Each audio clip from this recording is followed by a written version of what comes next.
കണ്ണാടിയിലൂടെ കേരളീയ ദർശനം അവതരിപ്പിച്ചുകൊണ്ടിരിക്കുന്ന കണ്ണാടിയിലൂടെ എന്ന പരിപാടിയുടെ പുതിയൊരു എപ്പിസോഡിലേക്ക് ബഹുമാന്യ പ്രേക്ഷകരെ ഹാർദവമായി സ്വാഗതം ചെയ്യുന്നു. ഇന്ന് വളരെയധികം ചർച്ച ചെയ്യപ്പെട്ടുകൊണ്ടിരിക്കുന്ന രാഷ്ട്രീയ മേഖലകളിൽ, ഉദ്യോഗസ്ഥ മേഖലകളിൽ, ബുദ്ധിജീവികളുടെ മേഖലകളിൽ, വനിതകളുടെ മേഖലകളിൽ, യുവജനങ്ങളുടെ മേഖലകളിൽ, വിദ്യാർത്ഥികളുടെ മേഖലകളിൽ എന്ന് വേണ്ട സകല മേഖലകളിലും ഇപ്പോൾ ചർച്ച ചെയ്യപ്പെട്ടുകൊണ്ടിരിക്കുന്ന ഒരു വിഷയമാണ് കരിമണൽ ഖനനവുമായി ബന്ധപ്പെട്ട വിഷയം. CMRL എന്ന ചുരുക്കപ്പേരിൽ അറിയപ്പെടുന്ന Cochin mineral and rutiles limited എന്ന സ്ഥാപനം. ഈ സ്ഥാപനവുമായിട്ടുള്ള മുഖ്യമന്ത്രി ശ്രീ പിണറായി വിജയന്റെ മകൾക്കുള്ള ബന്ധം, അവരുടെ ഒരു സ്ഥാപനം, ഒരു കമ്പനി, ആ കമ്പനി CMRLലെ കൺസൾട്ടൻസിയാണ്. അത് ആ കരാറിന്റെ അടിസ്ഥാനത്തിൽ ഉള്ള ഒരു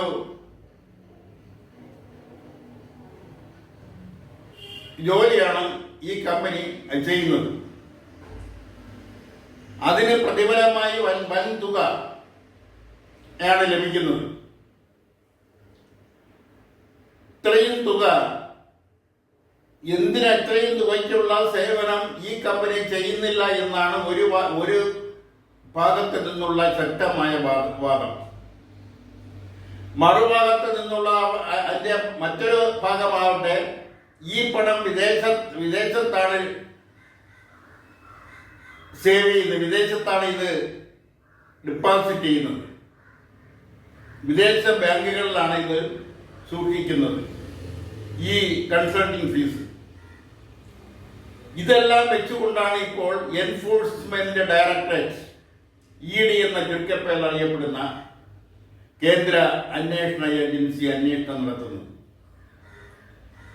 അത് കള്ളപ്പണം വെളുപ്പിക്കൽ നിരോധന ആക്ട് പ്രകാരമുള്ള അന്വേഷണമാണ് നടക്കുന്നത്. ആ അന്വേഷണത്തിന്റെ ഭാഗമായിട്ട് ആ കരിമണൽ കമ്പനി CMRL ഹൈക്കോടതി കൊടുത്ത ഒരു OP റിട്ടനുസരിച്ച് താൽക്കാലികമായിട്ട് അതിന്റെ അന്വേഷണം നിർത്തിവെക്കാൻ ഹൈക്കോടതി ഇന്ന് താൽക്കാലിക ഉത്തരവ് വാങ്ങിയിട്ടുണ്ട്. ഇതിൽ എന്തൊക്കെയോ പുകയുന്നുണ്ടോ എന്നുള്ളത് വസ്തുത. അത് എന്താണെന്നുള്ളതിനെ കുറിച്ച് യാഥാർത്ഥ്യങ്ങൾ, അത് സുതാര്യമായ ഒരു ബിസിനസ് ആണോ അവിടെ നടക്കുന്നത് എന്നുള്ളതിനെ കുറിച്ചൊക്കെ വരും ദിവസങ്ങളിൽ മാത്രമേ അറിയാൻ കഴിയൂ. എന്തായാലും CMRL നിന്നും പണം കൈപ്പറ്റിയതിൽ കേരളത്തിലെ അറിയപ്പെടുന്ന മുഴുവൻ രാഷ്ട്രീയ നേതാക്കൾക്കും പങ്കുണ്ട്. അവരുടെ ആരെയും കൈ ശുദ്ധമല്ല. ഒരു ഡയറിയിലെ ചുരുക്കപ്പേരുകൾ പുറത്തു വന്നപ്പോൾ തന്നെ കേരള രാഷ്ട്രീയത്തിലെ പ്രമുഖരായ പലരുടെയും കൈകൾ പൊള്ളാൻ തുടങ്ങി. അത് ചിലർ പണം വാങ്ങിയിട്ടുണ്ട്, അതിന് രസീത് കൊടുത്തിട്ടുണ്ട് എന്ന നിലയിൽ ഉള്ള അഭിപ്രായങ്ങളെല്ലാം തട്ടിവിട്ടിട്ടുണ്ട്. ഒരു നേതാവ് ഞാൻ കൈകൊണ്ട് തൊട്ടിട്ടില്ല, പണം വാങ്ങിയത് നിഷേധിക്കുന്നുമില്ല. ആ നിലയിൽ മറ്റൊരു നേതാവ്. എന്തായാലും കേരളത്തിലെ മുഴുവൻ രാഷ്ട്രീയ പാർട്ടികളുടെ നേതാക്കളും CMRL നിന്നും പലപ്പോഴായി പണം കൈപ്പറ്റിയിട്ടുണ്ട് എന്നുള്ളത് വസ്തുത. ഇതൊന്നും ഒരു സാധാരണ രാഷ്ട്രീയ പ്രവർത്തകൻ അറിയണമെന്നില്ല. എന്തിനേറെ പറയുന്നു, തിരുവോണത്തിന് ബോണസ് ലഭിക്കുന്നത് തൊഴിലാളികൾക്ക് മാത്രമല്ല, തൊഴിലാളികളുടെ നേതാക്കന്മാർക്കും രാഷ്ട്രീയ നേതാക്കന്മാർക്കുമെല്ലാം ഇതുപോലുള്ള CMRL പോലുള്ള സ്ഥാപനങ്ങള്, കോറി ഉടമകള്, ബാർ ഉടമകള്, കള്ളിഷാപ്പ് മുതലാളിമാര്, ഹോൾസെയിൽ മുതലാളിമാര്, കരാറുകാര്, അങ്ങനെ നിരവധി ബിസിനസ് പ്രസ്ഥാനവുമായി നിൽക്കുന്നവരെല്ലാം രാഷ്ട്രീയ നേതാക്കന്മാർക്ക് ബോണസ് നൽകാറുണ്ട്. അതെല്ലാം വൻ തുകയാണ്. ഇതെല്ലാം സാധാരണ അടിക്കാനും വെട്ടാനും കൊല്ലാനും നടക്കുന്ന രാഷ്ട്രീയക്കാരൻ അറിയണമെന്നില്ല. അവർക്കതിന്റെ വസ്തുത വ്യക്തതയില്ല എന്നുള്ളതാണ് മറ്റൊരു കാര്യം. ഇതൊക്കെ കാലാകാലങ്ങളായി നടക്കുന്ന ഒരു കാര്യമാണ്. രസീത് കൊടുത്തത് കൊണ്ട് ആ പണം കൈപ്പറ്റിയത് സുതാര്യമാകണമെന്നില്ല. ഒരു മുതലാളിയിൽ നിന്നും അല്ലെങ്കിൽ ഒരു പണമിടപാടുകാരിൽ നിന്നും സംഭാവന വാങ്ങുമ്പോൾ അതിന് രസീത് എല്ലാ രാഷ്ട്രീയ പാർട്ടികളും കൊടുക്കാറുണ്ട്. ആ രസീതിന്റെ സുതാര്യത എന്ന് പറയുന്നത് എത്രത്തോളം ഉണ്ടെന്ന് ചോദിച്ചാൽ അതൊക്കെ എല്ലാവർക്കും രാഷ്ട്രീയ രംഗത്ത് നിൽക്കുന്ന എല്ലാവർക്കും അറിയാവുന്ന കാര്യങ്ങളാണ്. ഒരു നേതാവ് ചോദിച്ചത്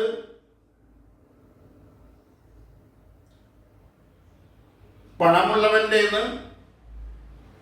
സംഭാവന വാങ്ങിക്കും, അതിന് രസീത് കൊടുക്കും. ഈ രസീത് എന്ന് പറയുന്നതിന്റെ രഹസ്യം അത് പച്ചയ്ക്ക് വെളിപ്പെടുത്തിയാൽ വളരെ രസകരമായിരിക്കും. അതെന്തായാലും അങ്ങനെ നിൽക്കട്ടെ. അപ്പോൾ ഇത് പറഞ്ഞുകൊണ്ട് വരുന്നത് ആരുടെയും കൈ ശുദ്ധമല്ല.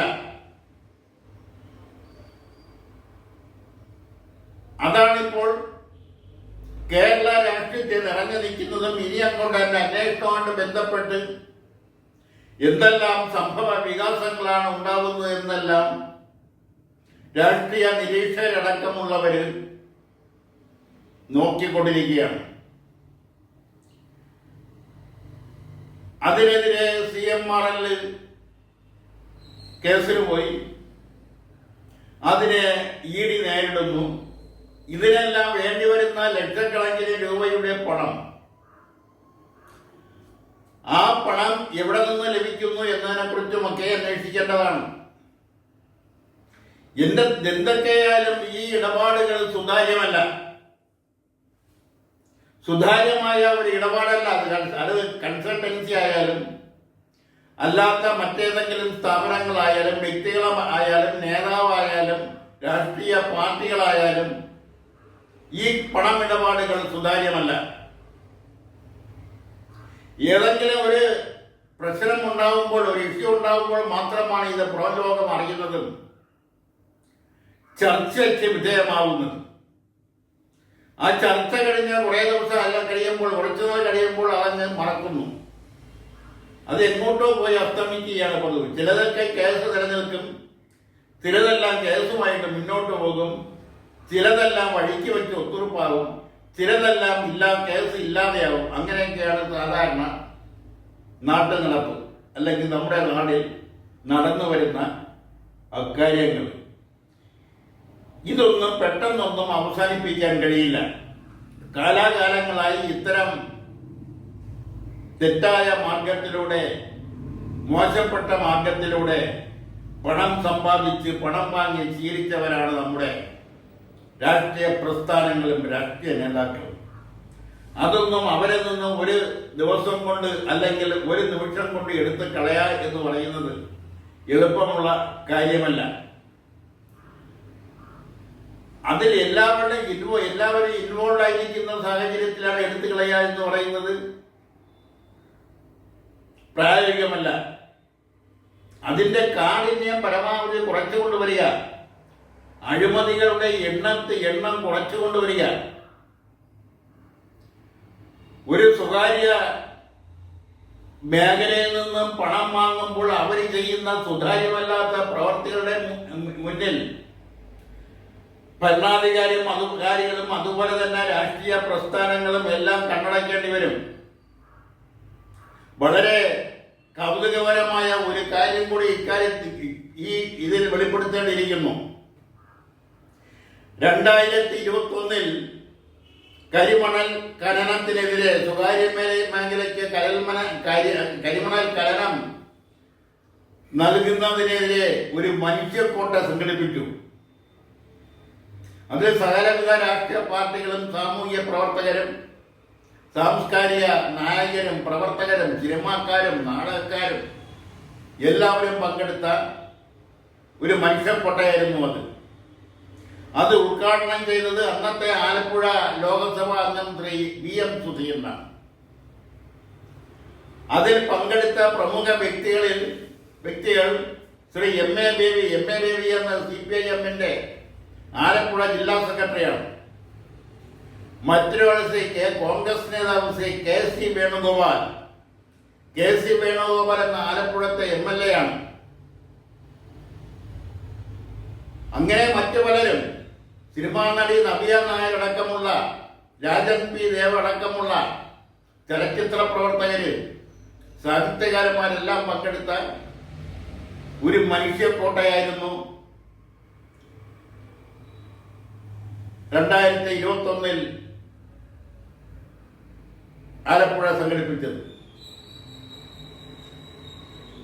ആ കരിമണൽ ഖനനത്തിനെതിരെ സംഘടിപ്പിച്ച ആ മനുഷ്യക്കോട്ടയിൽ പങ്കെടുത്തവർ തന്നെ ഇന്ന് കരിമണൽ ഖനനത്തെക്കുറിച്ചും ആ ഖനനവുമായി ബന്ധപ്പെട്ട് നിർദ്ദേശങ്ങളും ഉപദേശങ്ങളും പഠനങ്ങളും ഒക്കെ നടത്തി റിപ്പോർട്ട് ചെയ്യുന്നതിന് ഉത്തരവാദിത്തപ്പെട്ട കൺസൾട്ടൻസിയെ ന്യായീകരിക്കുമ്പോഴാണ് അതിന്റെ കൗതുകം കൂടുതൽ വ്യക്തമാകുന്നത്. എന്തായാലും ഈ തീ ഉടനെയൊന്നും കെട്ടടങ്ങുമെന്ന് തോന്നുന്നില്ല. ഇതിലെ സുതാര്യത ഇല്ലായ്മ ഉടനെ തന്നെ മാറ്റിയെടുക്കാൻ കഴിയുമെന്നുള്ള വിശ്വാസവുമില്ല. ഇത് കുറെ നാൾ ഇങ്ങനെ അങ്ങ് പോകും, പിന്നെ ജനം മറക്കും. അതാണല്ലോ പതിവ്. മറ്റൊരു പ്രധാനപ്പെട്ട കാര്യം എന്ന് പറയുന്നത് നമ്മുടെ പ്ലസ് ടുവിലെ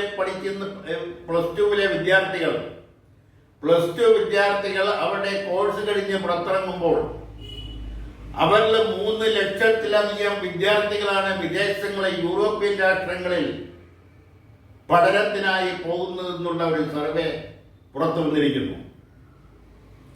അവർ യൂറോപ്യൻ രാഷ്ട്രങ്ങളിലേക്കാണ് പോകുന്നത് പഠനാർത്ഥം. ഈ പഠനാർത്ഥം പോകുന്നതിന് വേണ്ടുന്ന ചെലവ് കേരളത്തിലെ ബാങ്കുകൾ വായ്പ കൊടുത്തും അല്ലെങ്കിൽ രക്ഷകർത്താക്കളുടെ പേരുള്ള വസ്തുക്കൾ പണയം വെച്ചാണ് വായ്പ സംഘടിപ്പിച്ച് ഈ കുട്ടികളുടെ താല്പര്യമനുസരിച്ച് ഇഷ്ടത്തിനനുസരിച്ച് യൂറോപ്യൻ രാഷ്ട്രങ്ങളിലേക്ക് അയക്കുന്നു. സാധാരണ ഗൾഫ് നാടുകളിൽ മലയാളികൾ പോയി പണി ചെയ്യാറുണ്ട്. അവിടെ നിന്നുള്ള ഗൾഫിൽ നിന്നുള്ള പണം കേരളത്തിൽ എത്തുമ്പോൾ അതിവിടെ സ്പെൻഡ് ചെയ്യുന്നുണ്ട്. ആ സ്പെൻഡ് ചെയ്യുന്ന പണമാണ് കേരളത്തിലെ ഒരു വിഭാഗം വരെ മാർക്കറ്റുകൾ നിലനിൽക്കുന്നത്. ഈ ഗൾഫ് നാടുകളിൽ പണിയെടുക്കുന്ന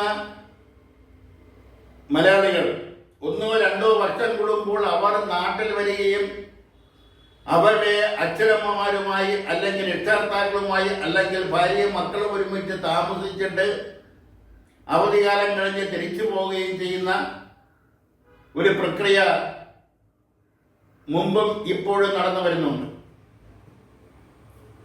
അത് ദോഷകരമല്ല. എന്നാൽ ഈ പ്ലസ് ടു കഴിഞ്ഞ 17 വയസ്സുള്ള ഒരു വിദ്യാർത്ഥി പഠനാർത്ഥം യൂറോപ്യൻ രാഷ്ട്രങ്ങളിലേക്ക് പോകുമ്പോൾ അവിടെ പഠനത്തോടൊപ്പം തന്നെ തൊഴിൽ ചെയ്യുന്നതിനുള്ള സൗകര്യവും ഉണ്ടെന്നാണ് അതൊരു മേന്മയായി അവർ പറയുന്നത്. എന്നാൽ ഈ വിദ്യാർത്ഥികൾ പിന്നീട് ഒരിക്കലും തിരികെ സ്വന്തം നാട്ടിലേക്ക് വരുന്നതിനെ കുറിച്ച് ആലോചിക്കുന്നില്ല എന്നുള്ളതാണ് ഒരു ഭയാനകമായ വസ്തുത. അവർ എവിടെയാണോ പഠിക്കുന്നത്, എവിടെയാണോ പണിയെടുക്കുന്നത്, ആ യൂറോപ്യൻ രാഷ്ട്രങ്ങളെ പൗരത്വം സ്വീകരിച്ചുകൊണ്ട് അവിടെ സ്ഥിരതാമസമാകുന്ന ഒരു പ്രവണത ആണ് കണ്ടുവരുന്നത്. അങ്ങനെ വർഷം 3 ലക്ഷമോ അതിലധികമോ +2 കഴിഞ്ഞ വിദ്യാർത്ഥികൾ യൂറോപ്യൻ രാഷ്ട്രങ്ങളിലേക്ക് പോകുന്നുണ്ടെന്നുള്ളതാണ് കണക്ക്. ഇത് രക്ഷകർത്താക്കൾക്ക് ഒരു അഭിമാനമായിട്ട് ചിലപ്പോൾ അവർ പറയുന്നത് കേൾക്കാൻ കാണാം. പക്ഷെ അതിൻ്റെ ഭയാനകമായ മറ്റൊരു വശം, ഇവരുടെ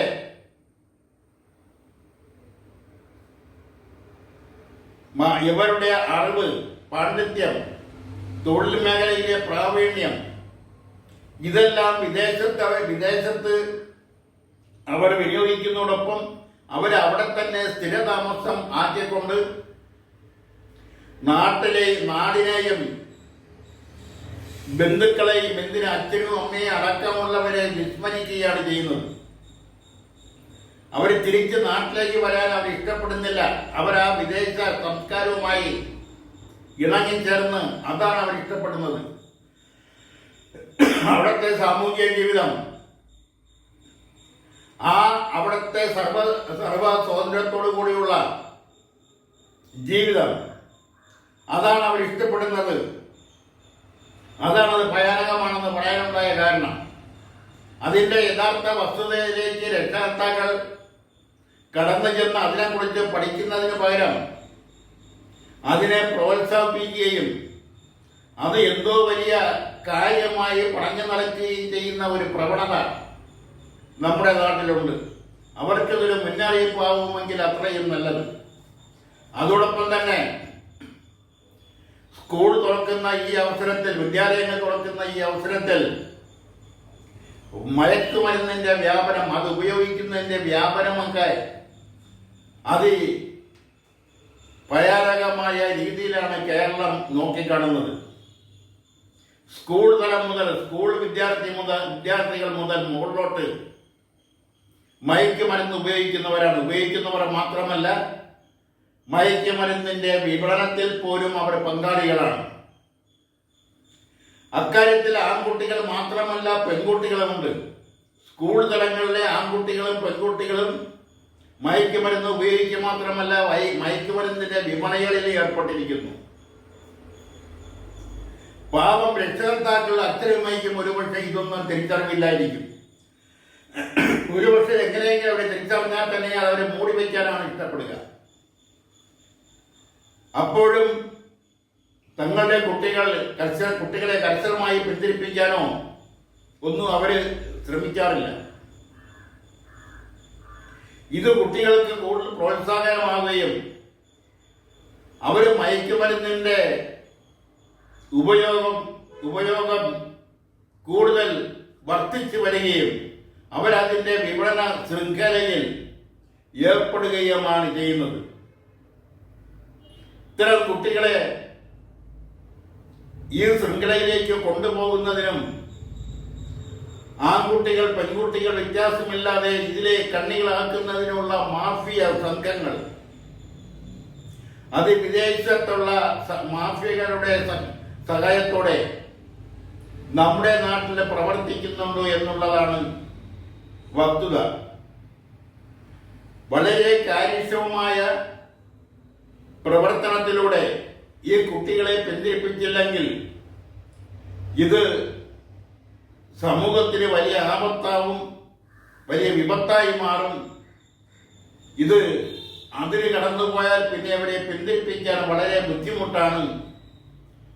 ഇപ്പോൾ സർക്കാർ നടപ്പാക്കാൻ പോകുന്ന പുതിയ പദ്ധതി, പുതിയ പേര് ജുപ്പാൻ എന്ന പേരിൽ നടപ്പാക്കാൻ പോകുന്ന പദ്ധതി, അത് കാര്യക്ഷമമായി നടപ്പാക്കാൻ കഴിയുമെങ്കിൽ വളരെ നല്ലതാണെന്ന് മാത്രമാണ് ഈ അവസരത്തിൽ പറയാനുള്ളത്. നമ്മുടെ ഭക്ഷണശാലകളിൽ ഈ അടുത്ത കാലത്ത് വർദ്ധിപ്പിച്ച വിലയെക്കുറിച്ചാണ്. പാചകവാതകത്തിന് വില വർദ്ധിപ്പിക്കുകയും പാചകവാതക സിലിണ്ടറുകൾ കിട്ടുന്നതിന് ബുദ്ധിമുട്ട് അനുഭവപ്പെടുകയും ചെയ്ത സാഹചര്യത്തിലാണ് 10 രൂപയ്ക്ക് ലഭിച്ചുകൊണ്ടിരുന്ന ചായ 12 രൂപയും 15 രൂപയുമാക്കി ഉയർത്തിയത്. അതുപോലെ തന്നെ പലഹാരങ്ങൾ 10 രൂപയിൽ നിന്ന് 12 രൂപയും 15 രൂപയുമായി വർദ്ധിപ്പിച്ചു. അത് ആരുടെ തീരുമാനമാണെന്നതിനെ കുറിച്ച് വ്യക്തതയില്ല. ചിലപ്പോൾ വ്യാപാരി വ്യവസായ അല്ലെങ്കിൽ ഹോട്ടൽ ആൻഡ് റെസ്റ്റോറന്റ് അസോസിയേഷൻ്റെയൊക്കെ തീരുമാനമാകാം. എന്നാൽ ഈ വർദ്ധിപ്പിക്കുന്ന വില അത് വാതകങ്ങൾ യഥേഷ്ടം ലഭിക്കുന്ന സാഹചര്യം ഉണ്ടായാൽ അവർ ഈ വർധനവ് പിൻവലിക്കാറില്ല. ഇതിനു മുമ്പും പല കാരണങ്ങൾ പറഞ്ഞ് ഭക്ഷണ സാധനങ്ങളുടെ വില വർദ്ധിപ്പിച്ചിട്ടുണ്ട്. ആ സാഹചര്യം മാറുമ്പോൾ അവർ ഒരിക്കൽ പോലും ഭക്ഷണ സാധനങ്ങളുടെ വില കുറച്ചിട്ടില്ല. പുറത്ത് 12 രൂപയ്ക്ക് 10 രൂപയ്ക്ക് ലഭിച്ചുകൊണ്ടിരുന്ന ഒരു പലഹാരം ഇപ്പോൾ 15 രൂപയ്ക്ക് ചില കടകളിൽ 15 രൂപയ്ക്കാണ് വിൽക്കുന്നത്. അതേ വലിപ്പമുള്ള അതേ ഗുണനിലവാരമുള്ള പലഹാരങ്ങൾ 5 രൂപയ്ക്ക് വിൽക്കുന്ന ഗ്രാമങ്ങളിലെ ചായക്കടകളിലും അല്ലെങ്കിൽ ചെറിയ ഇടവഴികളിൽ പ്രവർത്തിക്കുന്ന തട്ടുകടകളിലുമൊക്കെ ഇപ്പോഴും ലഭിക്കുന്നുണ്ട്. എന്നാൽ ഇത് നഗരവാസികളെ, പ്രത്യേകിച്ചും വന്നു പോകുന്നവരെ ഇത് ഏറ്റവും കൂടുതൽ ചൂഷണം ചെയ്യപ്പെടുന്നത്. അതുകൊണ്ട് അതിന് പാചകവാതകം സുലഭമായി ലഭിക്കുന്ന ഒരു സാഹചര്യം ഉണ്ടാകുമ്പോൾ ഈ വിലവർദ്ധനവ് പിൻവലിക്കുന്നതിന് വേണ്ടുന്ന നടപടികൾ അതാത് തദ്ദേശീയ സ്വയംഭരണ സ്ഥാപനങ്ങൾ കൈക്കൊള്ളണമെന്നാണ് ഈ അഭിപ്രായത്തിൽ എടുത്തു പറഞ്ഞുകൊണ്ട് ഇന്നത്തെ കണ്ണാടിയിലൂടെ എന്ന പരിപാടി ഇവിടെ പൂർത്തിയാകും.